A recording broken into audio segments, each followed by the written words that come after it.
Hi, in the small shed this week I'm going to be making a small bowl without a lathe.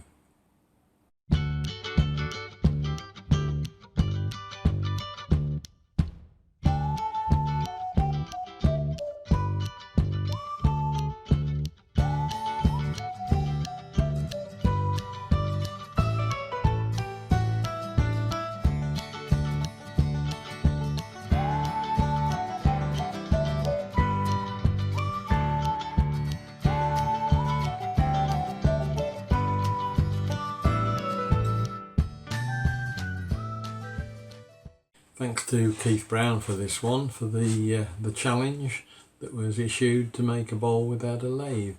I hadn't got a lathe anyway, so that was no great problem. One of the reasons I didn't get a lathe was that I didn't want a house full of bowls, but I think I'll make an exception in this case. So let's have a start.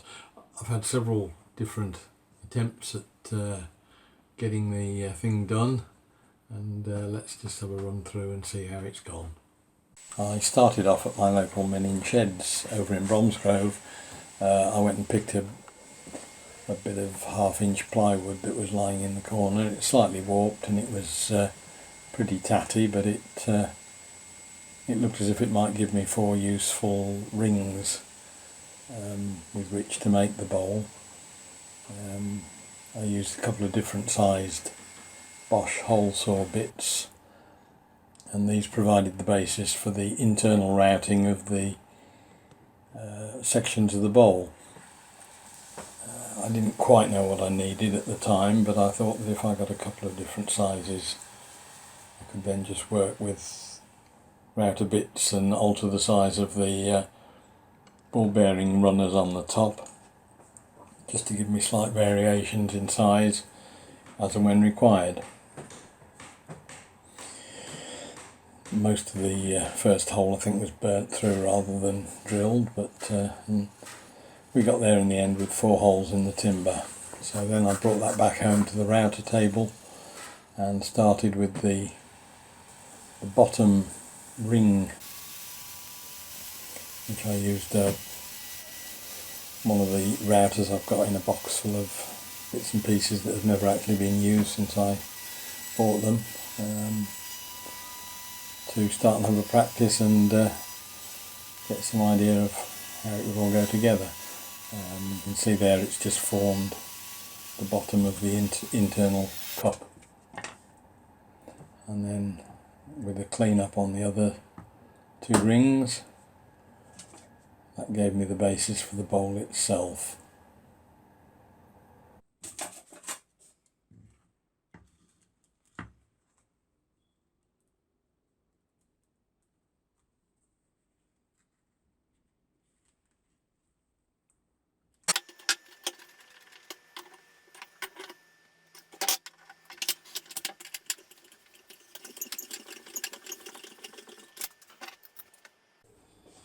Right, so that's successfully managed to do a top ring which has got a slight round over on the inside.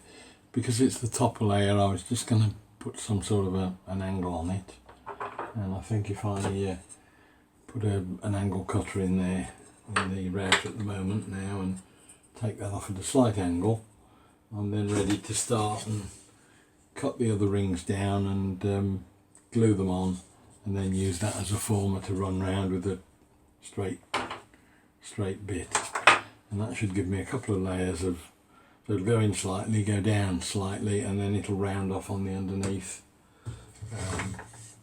When I get to the bottom I'll do that the same, and then again put some sort of a curve on the bottom of it with one of the bits that are in there.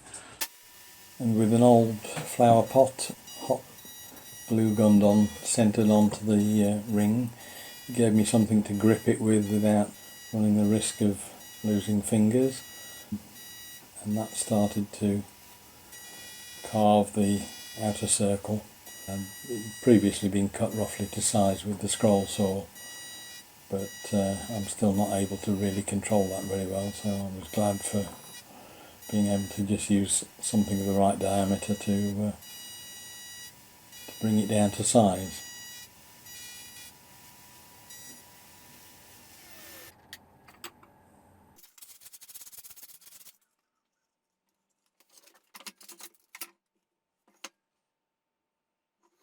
I then got a piece of 3/4 ply that was lying in the shed, and using the Triton router insert, hot glued that onto it, and that gave me the basis for a blank that I cut out with the scroll saw and then routed. And with the routering done on the base, that's got what I wanted there. That'll sit on the ground, and then there's a gentle rounding up on it. So that's the base done. Needs a lot of sanding, but quite pleased with that. Right, well, after a lot of false starts, much to my amazement, I think I've got the components for a bowl. There's an awful lot of cleaning up to do now, and then I can glue it up, but basically I've got a bottom that's that shape. It's got the routed out detail on the bottom. I've got a bottom ring which fits onto that, which has got the curved inside of the bowl. And then I've got a pair of rings that have got a slight taper on the outside, and I'm just going to finish rounding off the top edge, and the taper on the bottom, which fits onto there, and hopefully when it's all glued up it'll look vaguely like a bowl. So 4 parts have now been glued together. I did the bottom 2 and the top 2 separately. They've now been finally attached together. There's quite a lot of sanding required now to get it tidy, but apart from 1 or 2 voids where there's problems within the actual plywood itself, because it was fairly cheap and fairly nasty, I'm pleased with it so far. It's nothing special, it's not going to win any awards anywhere, but it has been quite an interesting experience. So we'll just get some sanding done now and see if we can get some sort of finish for it.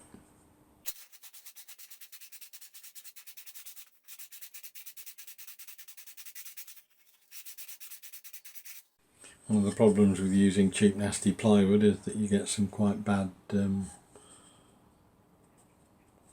voids in the ply. I've just got a bit of cheap Wilko wood filler to at least bring it up to the surface so that it'll take a bit of finish, I hope.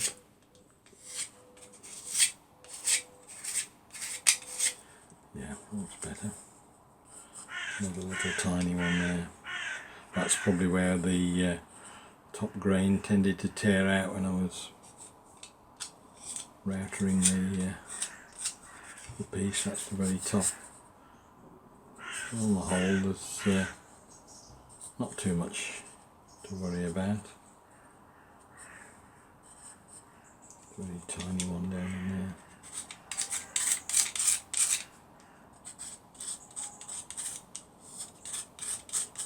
Right, time to get some finish on. We've sanded it back down to 240 I mean, and time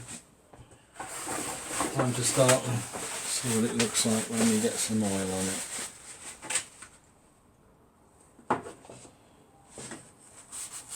Oh, that's rather nice.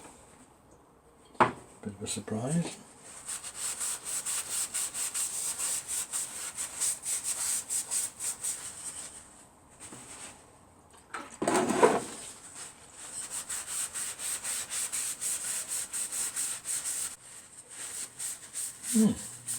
Quite pleased with that. That's come up much better than I thought it would. I'm glad I stuck with the plain Danish oil.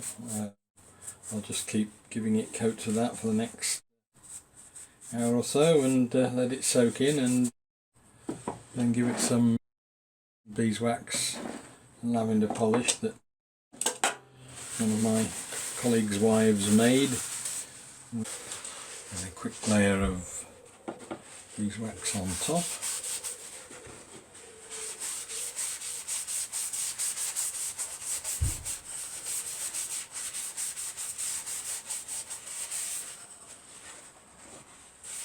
Really puts a nice sheen on the whole thing.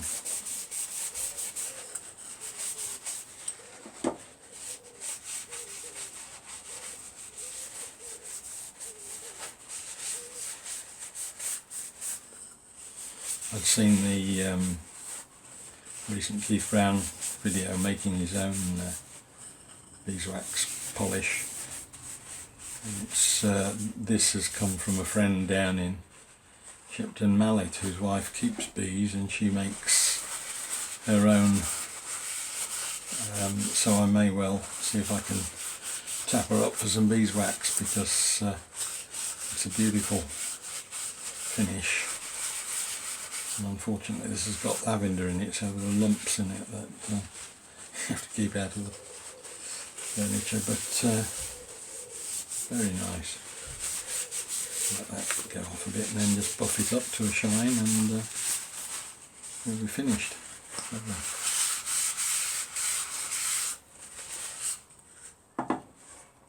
Well, that's been a fascinating exercise. Thank you, Keith, for that.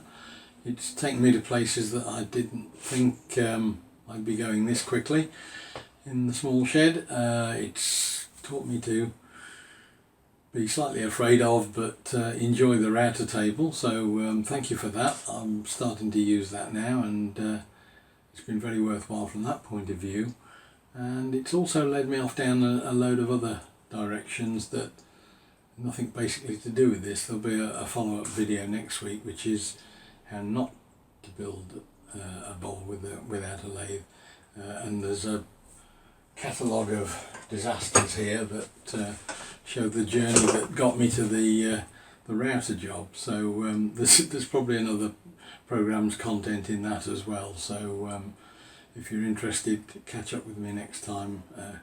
Click subscribe, and the notification will come through if you tick the bell. So hope to see you soon. Thank you again to Keith. Very enjoyable time. See you soon. Bye.